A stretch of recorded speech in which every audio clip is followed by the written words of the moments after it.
So they broke into the Louvre this morning and they stole like what's reported 9 pieces of jewelry, which are part of the French crown jewels.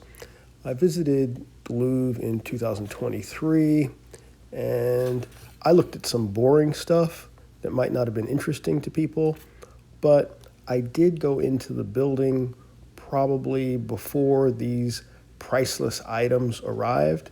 And you can see some of the boring stuff I was interested in because pearls are kind of interesting. And they had some good displays of some pearls. We get these perfectly shaped pearls now, but they're man-made, almost always man-made, because all of the existing natural pearls no longer exist because you could see of the differences in shapes, but I digress. Let's get back to what was stolen from the Louvre. Looks like they went in through the side with some type of furniture lift. And if you notice from the first video, which I'll probably play again, there wasn't a lot of security even when I first went there. And I did notice this, that there's not a lot of security. And they have some famous things there that people really want to see, like the Mona Lisa, which there was a big line, and supposedly they're moving that again later in the year. And then there's the Venus de Milo, which I don't know if that's the real Venus or that's like a copy. I think it's a copy, a couple of copies, but it's old as hell. And then that winged victory statue where somebody bashed the head off. Now, it's sad for France because a lot of these things don't really exist anymore because during their revolution, why they don't have a king, they kind of killed everybody. And that's where the guillotine came into place. And they looted pretty much everything. So even if you go to Versailles, which is like what the Sun King built, one of the things that was housed in this section is the Regent Diamond. Now, it's interesting history of all of these things, which makes kind of traveling kind of interesting to learn about the history of these things, and then the sideline to criminality of normal people.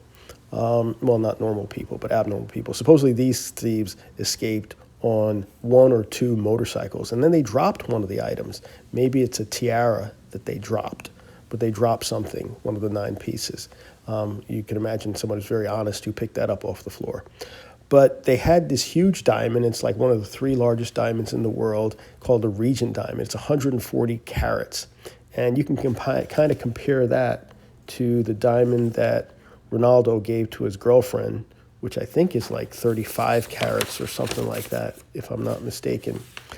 But they found this diamond in India in 1698. They were learning how to cut diamonds a little bit differently. And so it's pretty big. It doesn't look, when you look at it, doesn't look bigger than the one Ronaldo picked up for his girlfriend. But the one that he picked up, probably the way they're cutting them now, it's wider at the top and thinner as it gets to the base, whereas it's not as shallow, the original one. So this difference between 30, 35, and 140 is a huge amount. It's hard to value some of this stuff because it's independently, it has value, but when you bring into the fact that these are the French crown jewels when they did have a crown, and there's even some Napoleon descendant whose name is Napoleon right now, running around and working and doing stuff and appearing in places, calling himself Prince. But it's kind of interesting. He still does look a lot like Napoleon, which is pretty interesting. So of the objects that were stolen, they had like this corsage, which a beau brooch, I think you'd pronounce it that way, which is pretty attractive. Interesting that they've broken into the Louvre previously. In 1911, they stole the Mona Lisa, and they didn't get it back. I guess 2 years later, they found it in Florence, which is kind of interesting. And it was stolen by somebody who used to work in there.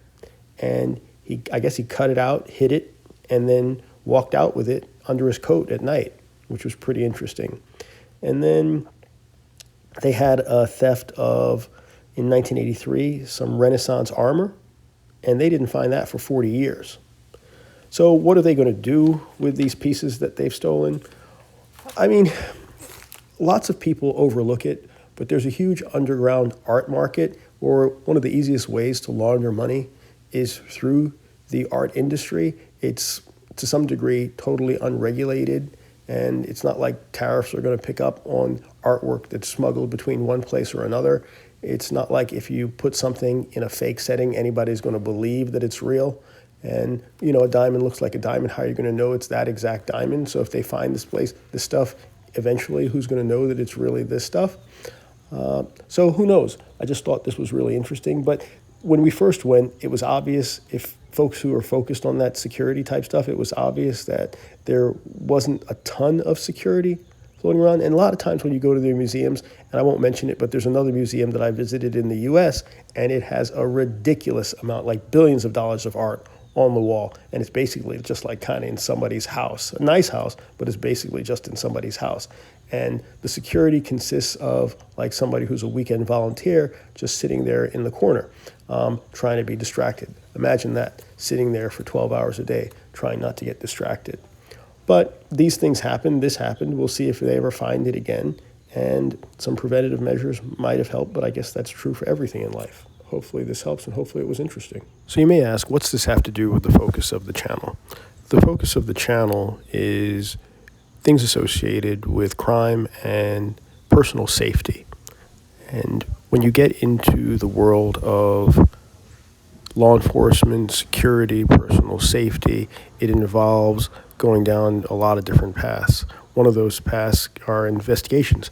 And you could be investigating a myriad of things, and the evolution of someone's skill set in investigations can take them to financial investigations.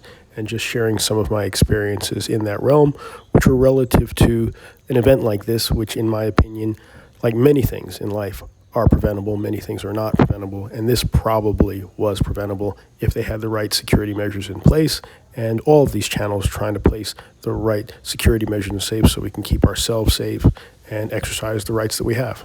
Have a great day.